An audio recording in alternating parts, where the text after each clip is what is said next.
for now. So welcome to the Beyond the Body. And this is our healing circle. So I'm happy that we gathered with us doing this. It's really sweet and beautiful. So there's all the opportunities for healing. And that's so wonderful that you're part of it and are exposed, letting yourself be exposed to this. And the healing light, you could say, is getting, oh yes, come on in. The healing light is getting brighter and brighter, and you might notice that in your experiences too. Like it's bright, it's intense, it's beautiful, it's incredible. And we saw that a moment ago in the Miracles recap too, but it's like, wow, well, what's going on? And literally, there's a preparation going on. And it is not just the 40 days that we do, we actually go in like 40 days into the experience of resurrection. And that's a very physical experience in that sense. So there's a lot of undoing going on, a lot of facing fear for a moment and releasing it and allowing something else to occur. And like this, but then I shared this, is like this actually is not taking place on a superficial level, but on a deeper level inside yourself, inside your consciousness, a deeper level in which the superficialities that you are used to deal with are left behind for a moment, and see that the actual change is occurring on a deeper layer. And that has a great impact on your day, on your experience of yourself. It's not really an area or a layer of yourself that you touch easily in your human days, you could say. Because as a human being, in your daily experience of yourself, you might easily pick up superficialities and superficial impulses or alternatives that seem to be so reasonable. And you pick them up and use them. And now you're actually put to a stop for a moment. Like, wait. No, you cannot see this with your eyes. No. You cannot hear this with your ears. No. You don't need your body for this at all. No. And then it's like, yeah, so what's left? Yes, indeed. What is left? That's the question, of course. That what is left? If you cannot see it, if you cannot hear it, if you cannot do it with your hands, so what is left? And this is really lovely. Now, on this layer that I'm talking about is in fact where it is happening. The things that can change in you will change, because they, in fact, if they're temporal, then in truth you don't need them. And that sounds like, you're not going to take anything away from me. No, I don't. No, not at all. No, this is getting ready, in fact, for a full experience of presence, for a full experience of the place where everything seems to come together, the place where you have been looking for, really. And it's there, but it's also like, whoa, take it easy. I'm not sure if I can stand there immediately, maybe this or maybe that. And this is exactly the thing that's occurring in these 40 days. Like, you will be confronted with the resistance to, in fact, just standing on the spot and letting yourself be melted and letting yourself dissolve literally in the love of God, which is really a lovely invitation. But, well, you have your reasons to take it easy or not. That's also great. Now, you can have the greatest experience. It's completely up to you. Like, it's not depending on me or what I hear, do, or give, or whatever. It's like, no, it's not depending on that at all.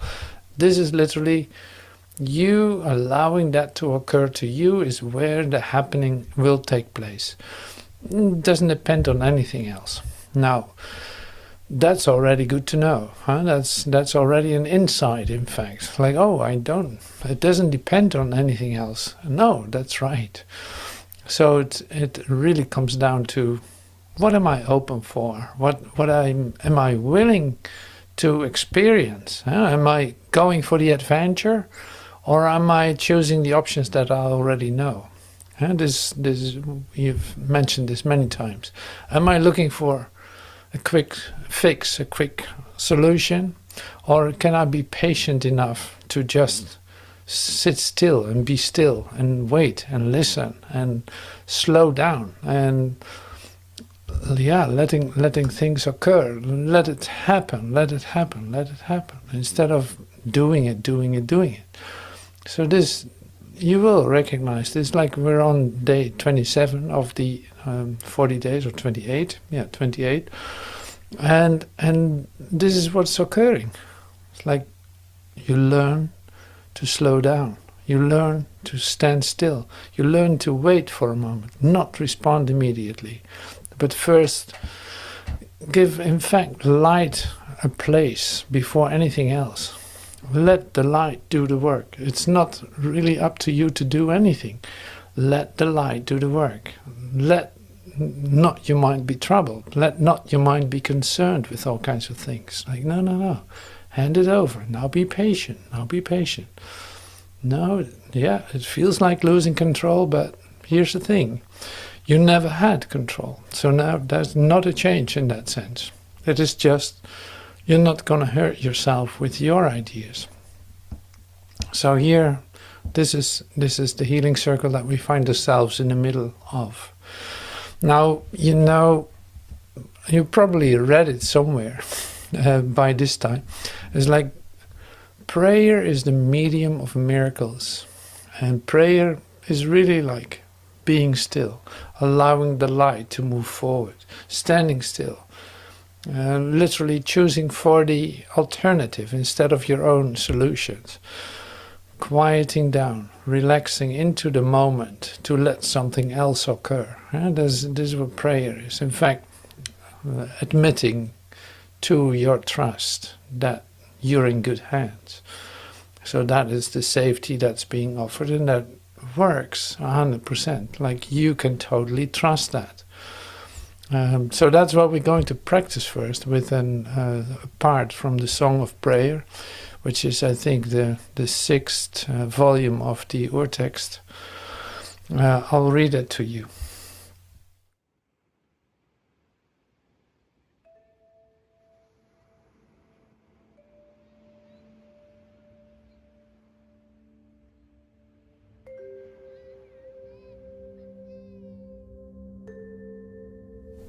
Prayer is a stepping aside,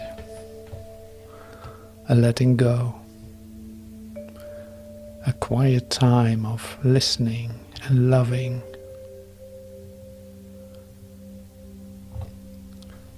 It should not be confused with supplication of any kind, because it is a way of remembering your holiness.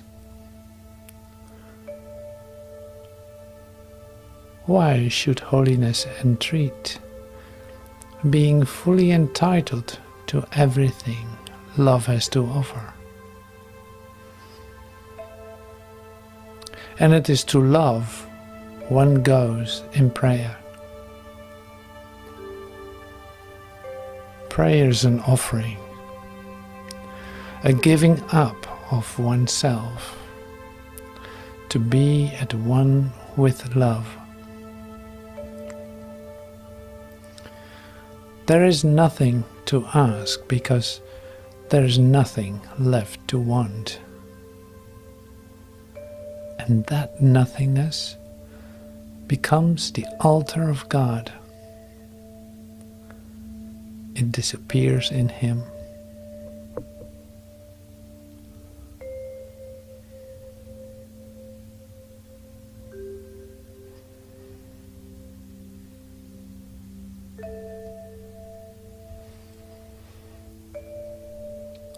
prayer is a stepping aside and letting go, a quiet time of listening and loving. It should not be confused with supplication of any kind, because it is a way of remembering your holiness. Why should holiness entreat? Being fully entitled to everything love has to offer. And it is to love one goes in prayer. Prayer is an offering, a giving up of oneself, to be at one with love. There is nothing to ask, because there is nothing left to want. And that nothingness becomes the altar of God. It disappears in Him.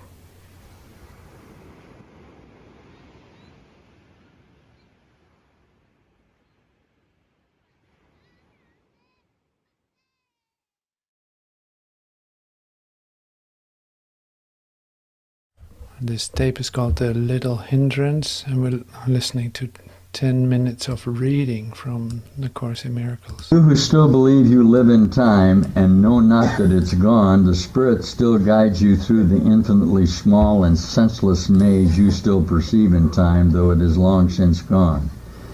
You think you live in what is past, and each thing that you look upon you saw but for an instant long ago, before its unreality gave way to truth.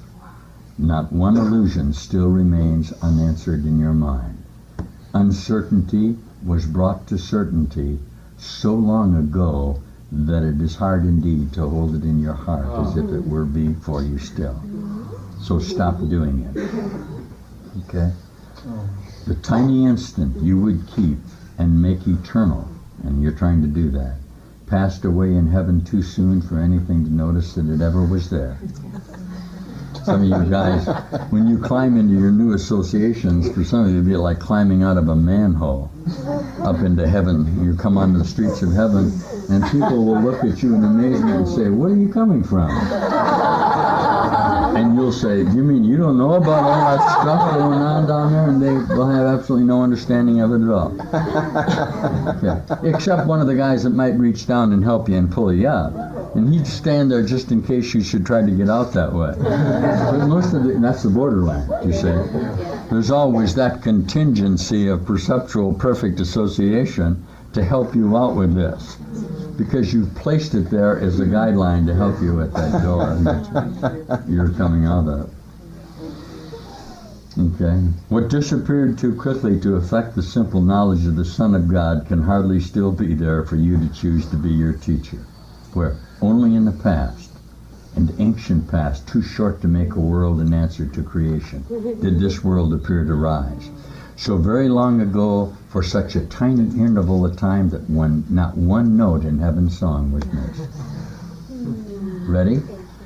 Yet in each unforgiving act or thought, in each conflictual thought you have in conflict in your perceptual mind, in every judgment, and in all belief in sin and separation, is that one instant still called back as if it could be made again in time.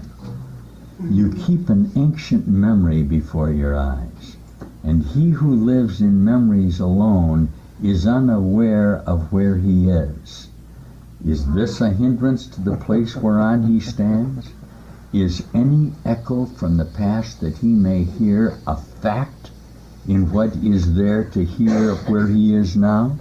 And how much can his own illusions about time and place affect and change in where he really is now? Not at all, right? The unforgiven is a voice that calls from out a past forevermore gone by. And everything that points to it as real is but a wish that what is gone could be made real again and seen as here and now in place of what is really here and now. Is this a hindrance to the truth? The past is gone and cannot be returned to you? The truth is that the past is gone and cannot be returned to you. And do you want that fearful instant kept, when heaven seemed to disappear and God was feared and made a symbol of your hate? Forget the time of terror that has been so long corrected and undone. Can sin withstand the will of God? Can it be up to you to see the past and put it in the present? Listen, you cannot go back, and everything that points the way in the direction of the past but sets you on a mission where accomplishment can only be unreal. Such is the justice your all-loving Father has ensured must come to you. And from your own unfairness to yourself has He protected you. You cannot lose your way except there is no way but His, and nowhere can you go except to Him. Would God allow His Son to lose His way along a road long since a memory of time gone by, a dreadful instant in a distant past now perfectly corrected? Is of no concern or of any value. Let the dead and gone be peacefully forgotten. Resurrection has come to take its place. And now you are a part of resurrection, not of death. Let the dead bury the dead. This is a dead place. Nor is there any distinction here between what is unreal and what is also unreal. No past illusion has the power to keep you in a place of death, a vault that God's Son entered an instant to be instantly restored unto His Father's perfect love. And how can it be that He kept in chains, long since removed and gone forever from His mind? Here we go. The Son whom God created is as free as God created Him. He was reborn the instant that He chose to die instead of live. And will you not forgive Him now because He made an error in the past that God remembers not and is not even there? Now you're shifting back and forth between the past and the present. And this is where a lot of you are. Sometimes the past still seems real to you as if it were the present. And that's what you brought into this room, some of you, didn't you? But actually it's all gone, okay? I hope we can get to each moment it's gone all the time, all right? Voices from the past are heard and then are doubted. You are like to one who still hallucinates but lacks conviction in what he perceives. Suddenly you're looking at the world and saying, what in hell am I doing here? And then you still find yourself in it. And then you look at it again and you say, why am I doing this? Okay, and then you begin to point towards the certainty. This is the borderland between the worlds, the bridge between the past and the present, which is what? The now, okay? The bridge between the past and present is the borderland, which is the now, okay? Here, the shadows of the past remains, but still a present light is dimly recognized. Once it is seen, this light can never be forgotten. It must draw you from the past into the present where you really are, okay? And this is what's happening to you. The shadow voices do not change the laws of time nor of eternity. Lovely sentence. I'll do it once more. The shadow voices do not change the laws of time nor of eternity. They come from what is past and gone and hinder not the true existence of the here and now. This is tough. I want you to hear it. The real world is the second part of the hallucination that time and death are real and have existed that can be perceived and have an existence that can be real. That's a requirement for you, isn't it? Okay? It's the true part of the hallucination. You got it? Once more. The real world is the second part of the hallucination time and death are real and have existence that can be perceived. This terrible illusion was denied in but the time it took for God to give His answer to illusions for all time and every circumstance and everything that you ever thought. And then it was no more to be experienced as there. Okay? And this is what you're doing now, isn't it? Listen, each day and every minute each day, and every instant that each minute holds, you are reliving the single instant when the time of terror took the place of love. And so you die each day to live again until you cross the gap between the past and present, which is not really a gap at all. Such is each life, a seeming interval from birth to death and on to life again, a repetition of an instant gone by long ago that cannot really be relived. And all of time is but the mad belief that what is over is still here and now. Now, many of you in this depth of time association are living what you term a lifetime, 20 years, 30 years, 50 years, 80 years, that is actually only an instant. What I'm directing you to is don't cover the now association of you so that you can see you are dying and being born each moment. And that's what this says. So that you won't keep that interval of your apparent body associations and condemn yourself to the continued illusion that you are separate from God. Okay?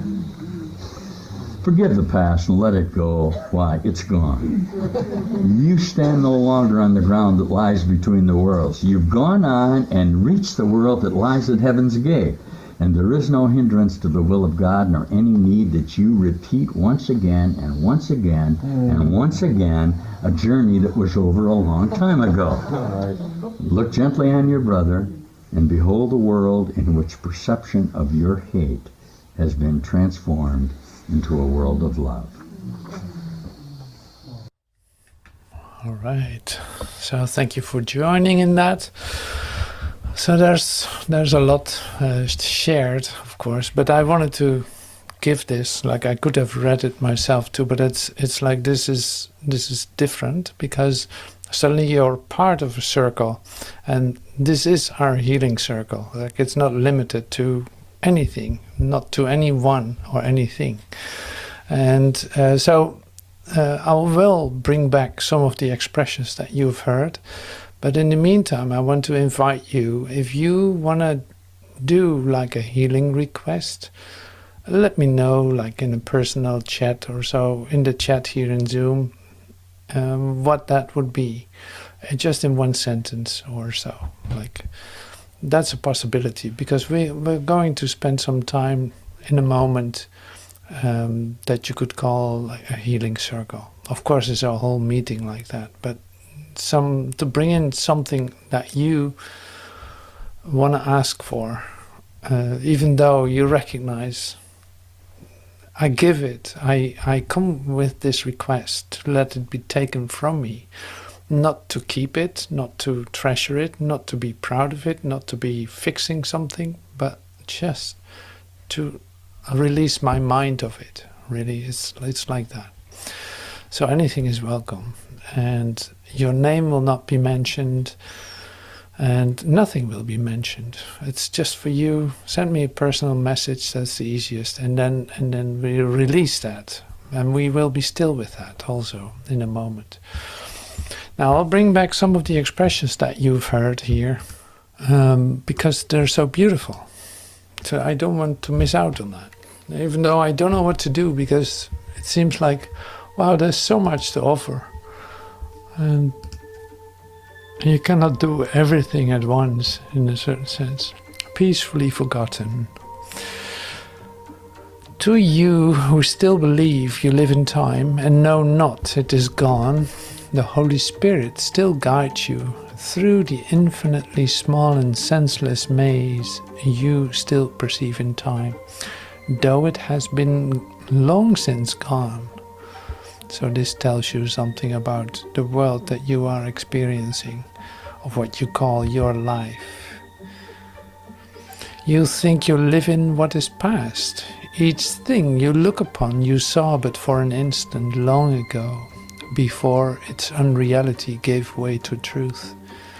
Not one illusion still remains unanswered in your mind. So it's like you see here the healing, the correction, the salvation already took place. That is all taken care of. Not one illusion still remains unanswered in your mind, like it all is resolved. You're just not aware of it because you play a certain trick upon yourself, you could say. You bring in past ideas into this moment and think them real. Uncertainty was brought to certainty so long ago that it is indeed hard to hold it to your heart, as if it were before you still. The tiny instant that you would keep and make eternal passed away in heaven too soon for anything to notice it had come. So it's like this is every doubt that you have, all these separate ideas about yourself, all these inadequacies that you still consider about yourself, all this and you want to hold on to that, like you literally use that to hold on to it, to have an identity separate and apart from God, but that passed away in heaven too soon for anything to notice it had come. In other words, it is complete, it is healed, now release it, so that you can enter into this present moment that has nothing to do with time. What happened too quickly to affect the simple knowledge of the Son of God can hardly still be there for you to choose to be your teacher. Like if you base your guidance on past ideas, that's what you do. Like that cannot be your teacher. Your past cannot be your teacher. The fear that you're experiencing cannot be your teacher. Only in the past, an ancient past, too short to make a world in answer to creation, did this world appear to rise. See, only by your choice to make the present real, or make the past real, in this present moment, and holding on to that, and letting that be your teacher and guide, is why did this world appear to rise as an answer to creation. So very long ago, for such a tiny interval of time that not one note in heaven's song was missed, yet in each unforgiving act or thought, in every judgment and in all belief in sin, is that one instant still called back, as if it could be made again in time. You keep an ancient memory before your eyes, and he who lives in memories alone is unaware of where he is. Obviously, right?